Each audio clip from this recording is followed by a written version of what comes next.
When your application is running in AWS, at some point, someone has to ultimately be responsible for securing your application.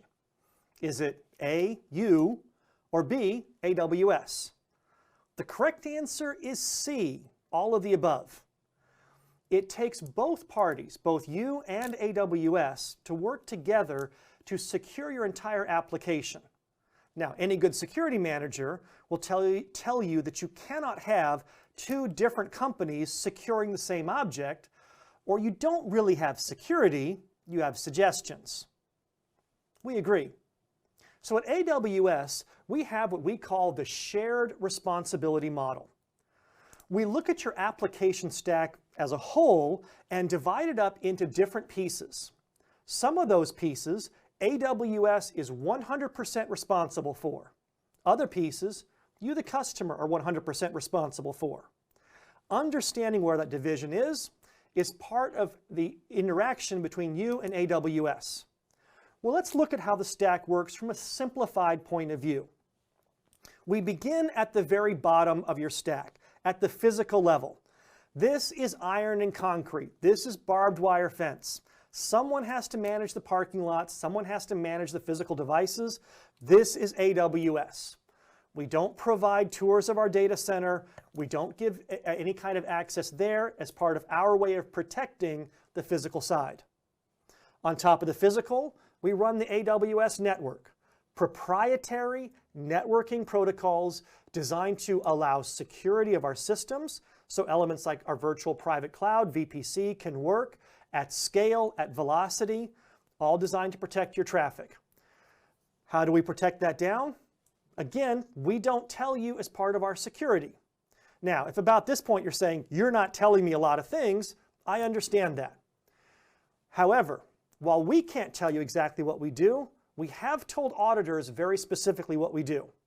If you simply go to aws.amazon.com/compliance, you will see a number of third-party audits that have gone through and regularly go through our network stack, our physical elements, all to provide you very exacting information that when we say our network is secure, somebody not Amazon has gone through, someone you can trust, that explains how it's done. On top of our network, we have the hypervisor. Now, we do disclose that the AWS hypervisor uses a Zen-based hypervisor. Having said that, we've made a lot of specific changes to the hypervisor that make it secure, that make it scalable, that make it so we can run 1 million concurrent customers, all without worry of leakage of any data.